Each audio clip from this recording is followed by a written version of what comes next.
Welcome दोस्तों। Defence minister Khwaja Asif साहब ने कहा है कि इंडिया इस वक्त जल चुका है। इंडिया में इस वक्त आग लगी हुई है। एक एक इंडियन इस वक्त जल रहा है।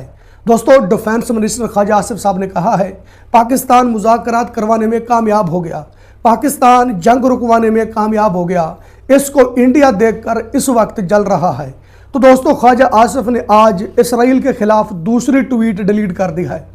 दोस्तों, हौसला इतना है कि इसराइल के खिलाफ आज दूसरी ट्वीट डिलीट कर दी गई है, लेकिन पाकिस्तानी जर्नलिस्ट मीडिया को बता रहा है कि इंडिया इस वक्त जल रहा है। लेकिन प्यारे पाकिस्तानियों को यह पता नहीं है कि बॉर्डर पार क्या हो रहा है। इनको यहां बेवकूफ़ बनाया जा रहा है। तो दोस्तों, मैं दिखाता हूं आपको कि बॉर्डर पार क्या हो रहा है। और शहबाज गिल ने कहा है कि पाकिस्तान इस वक्त फंस चुका है। दोस्तों, पाकिस्तान ने क्या किया है कि पाकिस्तान इस वक्त फंस चुका है। सुनिए जरा ख्वाजा आसिफ साहब क्या कह रहे हैं। मातम कर रहे हैं, मतलब सड़ गए ने हेठों तो सड़ गए इंडिया वाले सारी बहुत तड़प रहे हैं। मातम कर रहे हैं, मतलब सड़ गए ने हेठों तो सड़ गए। तो दोस्तों, दिखाता हूं मैं वीडियो में आगे चलकर आपको कि बॉर्डर पार क्या हो रहा है और पाकिस्तानियों को यहां बेवकूफ़ कैसे बनाया गया है। ख्वाजा आसिफ साहब अपने घर से निकले तो पाकिस्तानी जर्नलिस्ट ने पूछा कि सर, आप तो मुज़ाकरात करवा रहे हैं, आलमी जंग रुकवा रहे हैं, आप यहाँ खुश हैं, शनाइयाँ बज रही हैं, पूरी दुनिया आपकी तारीफ कर रही है, लेकिन इंडिया का आपको ख्याल भी नहीं है। इंडिया में क्या हो रहा है इस पर आप बात भी नहीं कर रहे। तो ख्वाजा आसिफ साहब ने कहा है कि वो इस वक्त जल चुके हैं, सड़ चुके हैं। पूरे इंडिया में आग लगी हुई है। एक एक इंडियन इस वक्त जल रहा है। दोस्तों, ख्वाजा आसिफ साहब ने आज इसराइल के खिलाफ दूसरी ट्वीट डिलीट कर दी है। ना तो इसराइल के सामने बोल सकते हैं और ना ही अमेरिका के सामने बोल सकते हैं, लेकिन पाकिस्तानियों को बता रहे हैं कि इंडिया आपको देखकर जल रहा है, आपकी तरक्की इंडिया बर्दाश्त नहीं कर रहा। तो पाकिस्तानी जर्नलिस्ट ने फिर एक बार पूछा। पाकिस्तानी जर्नलिस्ट ने कहा कि सर कैसे।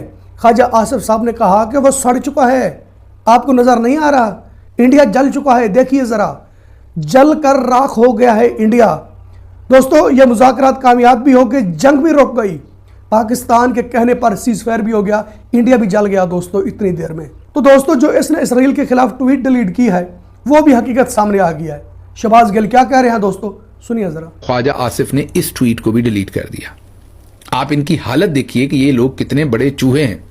इन्होंने ये कहते हैं कि हम सालसी करवा रहे हैं और अब आप माने कि हम दुनिया के सरदार हैं और आप भी, हम जो भी जुल्म और सितम इन्होंने पाकिस्तान में किया उसके बावजूद हम इनको अपने लीडर्स माने। लेकिन हालत इनकी ये देखें कि ये सिर्फ इतना ट्वीट नहीं रख सकते क्योंकि अमेरिका ने कहा होगा कि हमने तो पोजीशन ले ली कि लेबनान इसमें शामिल नहीं है। हालांकि आप सबको पता है कि उस ट्वीट के ऊपर ड्राफ्ट लिखा हुआ था।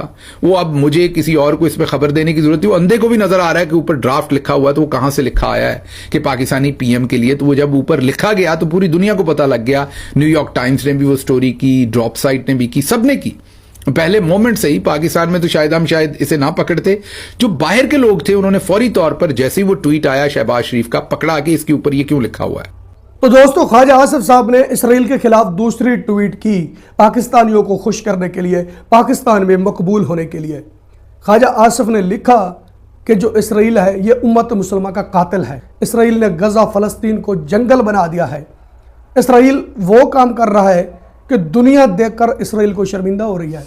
दोस्तों, जब ख्वाजा आसिफ ने ट्वीट की तो ऊपर से कॉल आ गई, ये क्या कर रहे हैं।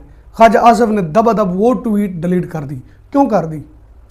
एक तरफ बता रहे हैं इंडिया जल चुका है, इंडिया में आग लगी हुई है, इधर तुम ये बर्दाश्त नहीं कर सकते, इसराइल के खिलाफ ट्वीट करके उसको दबा डिलीट कर देते हो। सिर्फ पाकिस्तानी को दिखाना चाहते हो कि हम इतने बड़े लीडर हैं, उम्मत मुसलमान के लीडर हैं, उम्मत मुसलमान के लिए हम ही आवाज़ उठाते हैं। अगर उम्मत मुसलमान के लिए आवाज़ उठाते हो तो ट्वीट रहने दो ना। ख्वाजा साहब, ट्वीट डिलीट ना करो, फिर दिखाओ पब्लिक पाकिस्तान को कि हमारे जैसा कोई लीडर नहीं है जिसको आप पसंद करते हो, जिसके आप फैन बने हुए हो, Indian prime minister Narendra Modi के, हम उससे बड़े लीडर हैं। ट्वीट डिलीट ना किया करो, फिर ट्वीट रहने दिया करो, फिर पब्लिक आपको मानेगी कि आप लीडर हो। मुकाबला करते हैं पीएम मोदी का कि पीएम मोदी गुजरात का सीएम था, उस वक्त अमेरिका के सामने खड़ा हो गया था, अमेरिका की आंखों में आंखें डाल रही थी। पीएम मोदी ने कहा कि आपकी नहीं चलेगी भाई, यहाँ आपकी दादागिरी नहीं चलेगी, कोई नंबरदारी आपकी नहीं चलेगी, आपकी हर दुकानदारी यहां बंद की जाएगी।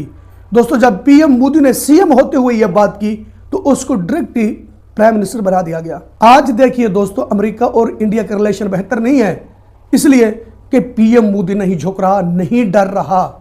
अमेरिका उनको दिन रात सजा देने में लगा हुआ है। अमेरिका दिन रात इसी कोशिश में है कि इंडिया की इकोनॉमी कमजोर हो जाए, लेकिन पीएम मोदी है इकोनॉमी कमजोर नहीं होने देगा। वो कोई पाकिस्तान का मिनिस्टर नहीं है, वो इंडियन प्राइम मिनिस्टर है, इंडियन सरजमीन पर रहता है। ख्वाजा आसिफ साहब उधर से तवज्जो हटाना चाहते हैं पब्लिक पाकिस्तान की कि जो पीएम मोदी कर सकता है हम भी वो कर सकते हैं, लेकिन पीएम मोदी वाला काम करके फौरन ही बदल जाते हैं। जब ऊपर से देखा जाता है या कॉल आती है तो फौरन ही ट्वीट डिलीट कर दिया जाता है। ट्वीट डिलीट करने से पीएम मोदी नहीं बना जा सकता। आंखों में आंखें डालकर मुकाबला करके पीएम मोदी बना जा सकता है। वो पीएम मोदी है, एक ही पीएम मोदी है जिसको एक ही मां ने जन्म दिया है। सलूट करते हैं ऐसी मां को जिसने पीएम मोदी को जन्म दिया है। तो दोस्तों, इसके अलावा पाकिस्तान फंस गया है। पाकिस्तान कैसे फंस गया है दोस्तों? पाकिस्तान ने ऐसा कौन सा काम किया है कि पाकिस्तान फंस गया है? तो दोस्तों, जब यूएस से ईरान की पाकिस्तान मीटिंग करवाने लगा इस्लामाबाद में, यानी इनके मुज़ाकरात करवाने लगा, तो उसमें लेबनान का नाम शामिल था। पाकिस्तान की तरफ से लेबनान का नाम शामिल कर दिया गया था। जब यूएस से ईरान का डेलीगेशन आया पाकिस्तान, तो उन्होंने देखा कि लेबनान का नाम इसमें शामिल है, तो जेडी वैंस ने कहा लेबनान का नाम शामिल नहीं है। तो पाकिस्तान के प्राइम मिनिस्टर ने क्या किया दोस्तों? पाकिस्तान का प्राइम मिनिस्टर खामोश हो गया। पहले तो पाकिस्तान के पीएम ने लेबनान का नाम डाल दिया, बाद में खामोश हो गया।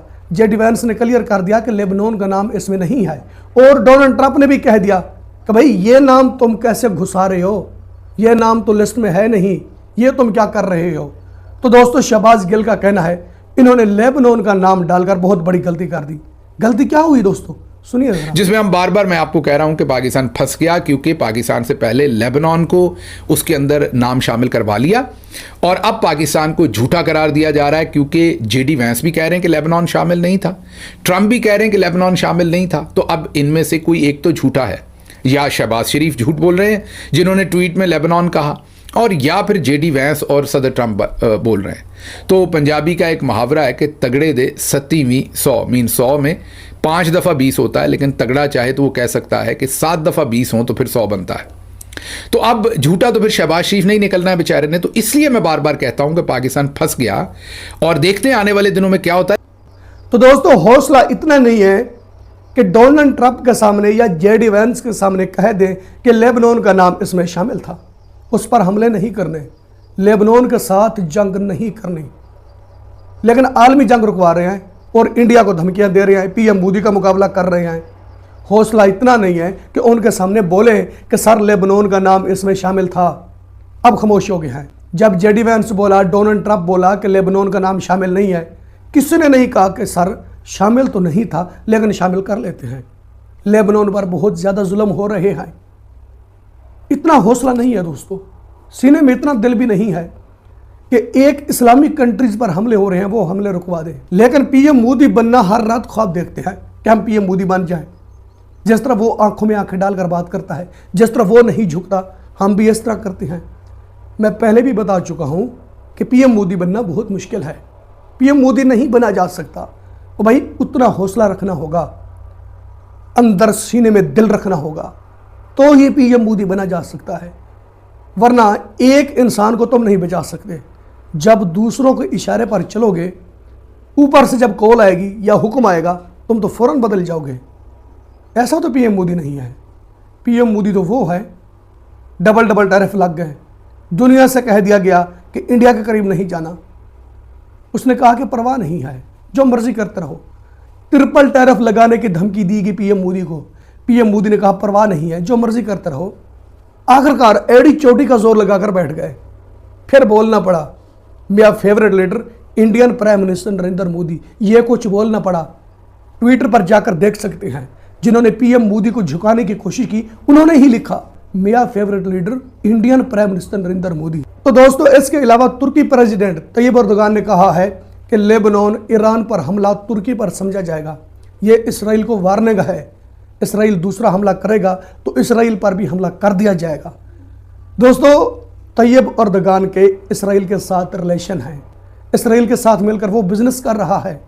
इसराइल के हाथ में हाथ मिलाया हुआ है तैयब एर्दोगान ने। लेकिन यहाँ क्या फुर्तियां दिखा रहा है, उम्मत मुसलमा का लीडर बना हुआ है। दोस्तों इनकी हकीकत तो देखो, जब इनकी हकीकत देखोगे तुम कहोगे कि भाई ये इसराइली है, ये उम्मत मुसलमा का लीडर नहीं है, ये तुर्कश भी नहीं है। ऊपर से किस तरह से भड़के मारते हैं दोस्तों, किस तरह से पूरी दुनिया को बेवकूफ बना रहे हैं। मुस्लिम लीडर क्या कर रहे हैं दोस्तों?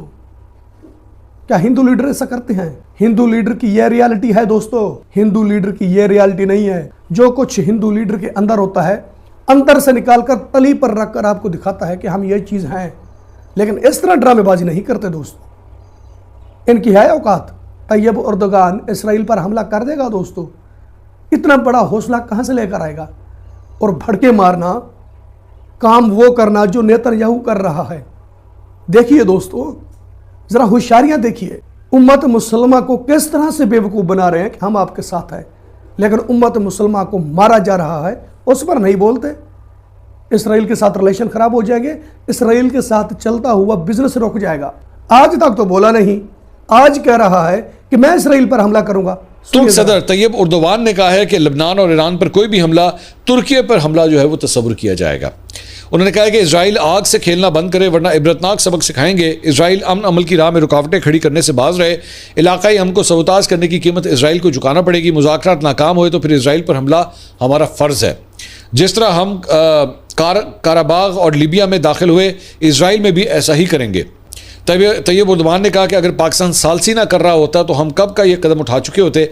नेतन्याहू खून और नफरत में अंधे हो चुके हैं। इजरायली वज़ीर-ए-आज़म के खिलाफ जंगी जुराइम के मुकदमा दर्ज करेंगे।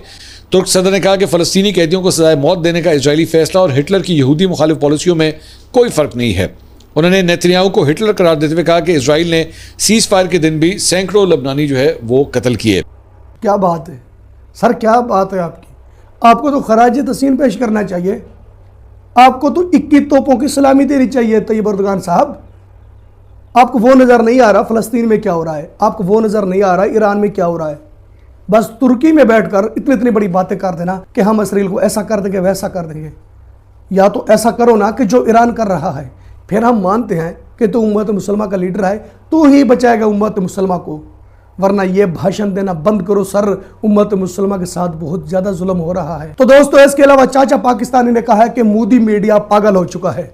दोस्तों ये वो चाचा पाकिस्तानी है, जब पाकिस्तान टीम इंडिया टीम से हर बार हार जाती है तो अपनी टीम को गालियां देती है, स्टेडियम में बैठकर रो रही होती है। आज क्या कह रहा है? आज कह रहा है कि मोदी मीडिया पागल हो चुका है। मैंने आपको वीडियो के शुरू में कहा था कि मैं आपको दिखाऊंगा कि बॉर्डर पार क्या हो रहा है और पाकिस्तानियों को किस तरह से बेवकूफ बनाया जा रहा है। दोस्तों सुनिएगा जरा। मोदी मीडिया पागल हो गया है, ऐसे नहीं समझ आएगी। पहले आप ये वीडियो देखो। दोस्तों ये जो खबर आई है ये सुन लीजिए। पाकिस्तान ने अमेरिका और ईरान के बीच छिड़ने वाला युद्ध रोक दिया है, दुनिया को हिला देने वाला कदम। पर क्या ये हमारे लिए जीत है? नहीं, हमें सोचना होगा, हमें पूछना होगा क्यों हमें हमेशा किनारे पर खड़ा होना पड़ता है। ये बर्दाश्त नहीं होता। हमारी आवाज कब तक दबेगी? देखिए तुम्हारी आवाज तब तक दबेगी जब तक पाकिस्तान अल्हम्दुलिल्लाह कायम और दायम है।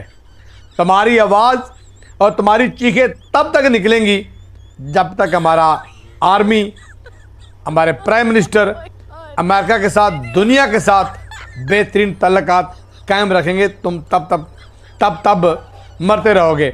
हुआ कुछ यूं है कि पाकिस्तान ने अमेरिका और ईरान की तीसरी आलमी जंग रुकवाई है और इनकी मां मरी हुई है, इनके घर मातम बिछा हुआ है, पागल हो गए हैं, बावले कुत्तों की तरह ये ना जो है बिल्कुल दिमागी वो संतुलन के पता नहीं क्या होता है, खो चुके हैं। और यही पाकिस्तान की जीत है। कसम खुदा की मज़ा आ रहा है।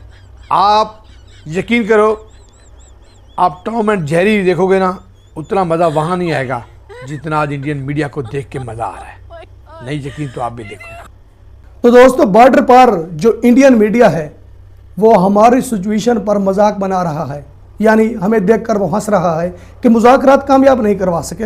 ये तो बोलते हैं हमारे अंदर बहुत ज़्यादा पावर है, हमने ईरान यूएसए की जंग रुकवा दी, भाई हमने आलमी जंग रुकवा दी। लेकिन हुआ क्या? रिजल्ट क्या निकला? 0-0। आज हम पर हंसा जा रहा है बॉर्डर पर, लेकिन बॉर्डर के अंदर क्या हो रहा है दोस्तों? बॉर्डर के अंदर पाकिस्तानियों को बेवकूफ़ बनाया जा रहा है एआई वीडियो दिखाकर।